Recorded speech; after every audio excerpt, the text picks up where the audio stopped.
Assalamu alaikum wa rahmatullah.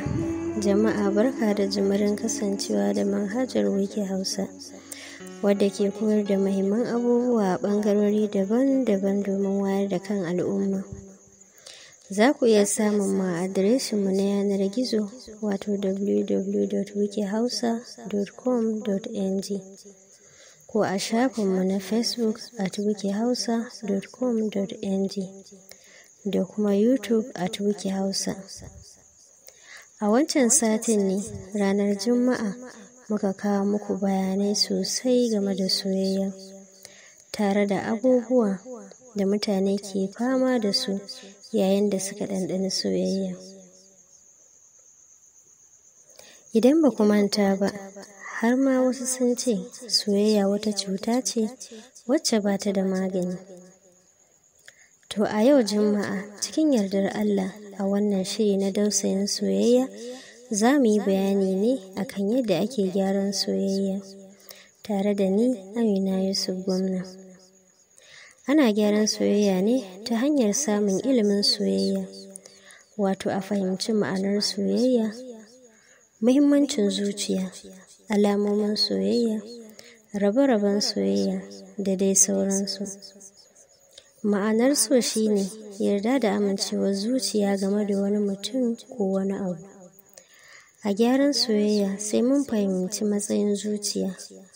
Zuciya ita ce inda so ko ƙauna ke zaune. Zuciya kuwa babu wani wanda yake da iko da ita sai Allah subhanahu wata'ala da ya halicce ta. Allah shi yake kimsa so a cikin zukata. Soyayya ita ce jigon rayuwa, ba wanda baya son a so shi. Ba wanda baya son kulawa, saboda haka dole takan sa mutum ya nemi hanyar da zai samu soyayya da kulawa. Ashe abu ne mai mahimmanci mu gyara soyayyarmu ta zama ingantacciyar soyayya.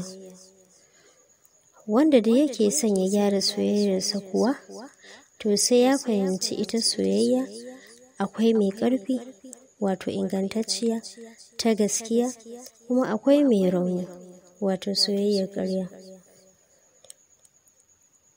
Wanda soyayyarsa mai rauni ce, sai ya ƙoƙari ya gyara ta, ta dawo soyayya mai ƙarfi, wato ingantacciyar soyayya. Domin ita ce soyayyar da ke dawwama a zukata har abada. Kafin mu je ga hanyoyin da za a gyara soyayya, ya kamata mai nazari abin da yake matsaloli ne, ko in ce shi ne rauni ɗin a soyayya. Na farko shi ne idan an yi nesa da juna kuma ba a tuntuɓar juna, yana haifar da matsala, yana sa soyayya ta yi sanyi, wato rashin kulawa.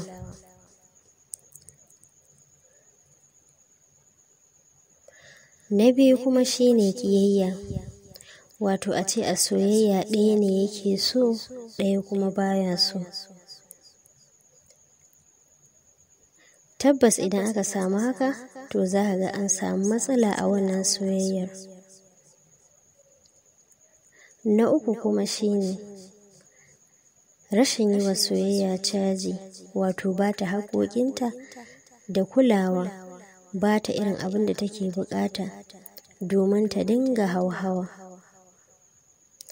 Wato bibiyar hanyoyin da ke sa soyayya ta zama mai tasiri ce. Rashin yin hakan yana haifar da matsala sosai. Wani dalilin kuma shi ne gina soyayya a kan kyawun sura da sha'awa da kwaɗayin samun dukiya ko kuma mulki. Waɗannan abubuwa da na lissafo dukkaninsu abubuwa ne da idan ana son masoyi ko masoyiya da su, to tabbas soyayya za ta yi rauni. Domin a duk lokacin da abubuwan nan da muka lissafo suka gushe, to fa akwai matsala ƙatuwa.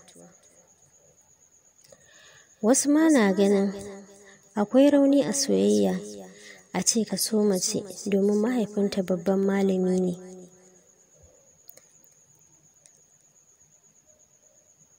Haka kuma akwai matsala a soyayya a ce ya zamto babu wani abu da zai faru wanda mutum zai guji masoyi ko masoyiya. In har za ka guji masoyinka, to akwai matsala a soyayyarka. An tambayi wani babban malamin soyayya game da irin soyayya da yake yi wa masoyiyarsa, sai ya ce, ina yi wa masoyiyata soyayyar da ba zan iya misalta muku ba. Da a ce za a zo min da tabbacin an gano cewar iyayen masoyiyata mayu ne ko kuma barayi ne su, a wannan lokacin an kama su da laifin yin sata. Ya ce hakika wannan babban abin kunya ne. Ya ce to amma babu abin da zai girgiza ni da soyayyar da nake mata, domin daman ban aure ta saboda iyayenta ba. Ya ce da a ce wani ibtila'i zai same ta, nakasa ko cutar da za ta dinga zubar da ruwan ciwo ya same ta a jikinta, ya ce to da ko na ƙara santa, na ƙara alkinta ta da ba ta kulawa, domin daman ban aure ta saboda kyau da ƙuruciya da lafiya ba. Haka an tambayi wata baiwar Allah akan yaya take jin irin son da take wa masoyinta, sai ta ce ina tsananin son sa har ta kai komai lalacewa ko rashin muhimmancin abu, idan har ya shafi shi masoyin nawa, to fa abu ne mai matuƙar kima ne a wajena. Ta ce da a ce akwai ciyawa a gefen gidansu masoyina, to da na karrama wannan ciyawar idan na same ta. Ta ce nakan yi da gaske wajen ba shi kyakkyawar kulawa, domin shi ne farin cikin zuciyata, kuma ina yi masa komai ne kamar ibada ta sallah. Ba na waiwayen yabawa daga gare shi, ba na jiran godiya daga gare shi. To jama'a dai mun ji misalan soyayya ta gaskiya, sai kuma mu gangaro mu ji yadda za a gyara soyayya. Hanyoyin da za a gyara soyayya su ne, na farko, soyayya ta zama an gina ta akan gaskiya, kada a shigo da yaudara. Misali, bai dace mace ta dinga ƙarin gashi ba da ƙirji da canza launin fatar jikinta. Haka shi ma namiji ya kiyaye aron kaya na sawa ko aron abin hawa ko kuɗi. Duk wanda zai soka ko ya soke, to lallai ne ka bari ya soka a asalin yadda kake. Hanya ta biyu ita ce soyayya ta zama mafi tsarki, wadda za a danne zuciya, babu taɓa jikin juna, babu zandukan batsa balle saɓan Allah. Hanya ta uku shine soyayya ta zama ana bayyana ta, wato bayyana wa masoyi ko masoyiya irin son da ake yi ji, da yadda ake begen masoyin idan ya yi nesa. Za a dinga yin hakan akai-akai cikin kalmomin girmamawa da ƙauna. Hanya ta hudu, soyayya ta zama ana yawan tuntuɓar juna, wato kiran waya, rubutun wasiƙa da haɗuwa domin ganawa a hira. Hanya ta biyar, soyayya ta zama ana amfani da hanyoyin zamani na waya da yanar gizo, wato irin su aikawa masoyi da masoyiya saƙonnin karta kwana, saƙonnin hotuna, furanni da zuciya waɗanda suke ɗauke da kalmomin soyayya, har ma da waƙoƙin soyayya, duk don gyara soyayya. Hanya ta shida, soyayya ta zama ana karɓar gyara, kuma ana afuwa ga wanda ake so, banda mita, banda riƙo, balle gaba. Hanya ta bakwai, soyayya ta zama ana ƙoƙarin farantawa da kyautatawa, tare da ba da kyauta, domin kyauta tana ƙara danƙon soyayya. Ba da kyautar katunan soyayya, turare, agogo, zobe, kayan sawa da dai sauransu.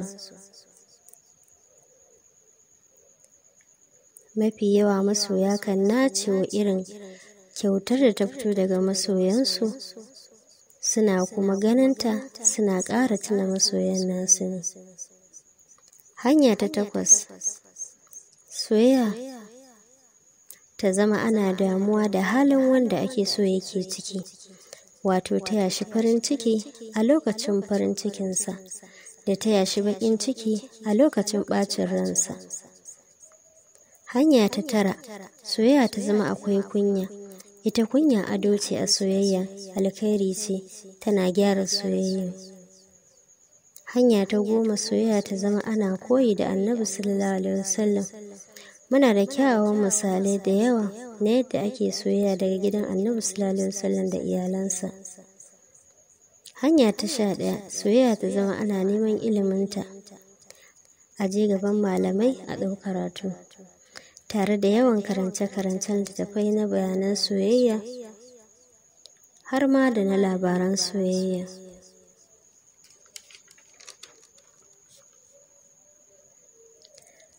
A taƙaice, bibiyar waɗannan hanyoyin zai kawo mana gyara a cikin yadda muke soyayyarmu. Soyayyarmu za ta zama ingantacciya, soyayya mai ƙarfi, wacce ba za ta mutu ba. Jama'a mu sani soyayya ba talaka, a soyayya ba shugaba, a soyayya ba mai kuɗi. Za ka samu mafi yawan haziƙan mutane sun so wata mace a rayuwarsu. Wasu ma manyan malamai ne, wasu kuma shugabanni ne, da sarakuna da dai sauransu. Tunda soyayya ta shafi kowa, to lallai yana da muhimmanci mu yi gyara a soyayyarmu domin ta zama soyayya ce ta gaskiya mai ɗorewa. A nan zan dakata, jama'a ku kasance da shafinmu na yanar gizo www.wikihausa.com.ng domin ƙarin bayani da ma koyon wasu abubuwa akan al'amuran yau da kullum.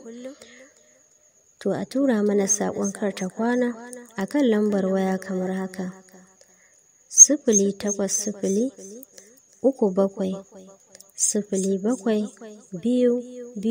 08037072225. Nan zan dakata a wannan shiri na dausayin soyayya. A madadin shugaban shirin Aminu Didat da abokin aiki na Malam Isa Cemu, sai wanda ya haɗa ni da ku Abdulrahman Masta, ni Amina Yusuf Gwamna nake cewa mu haɗu a wani makonin Allah ya kai mu. Kar ku manta, ku danna madanin subscribe da ƙararrawa domin samun sabbin shirye-shiryenmu.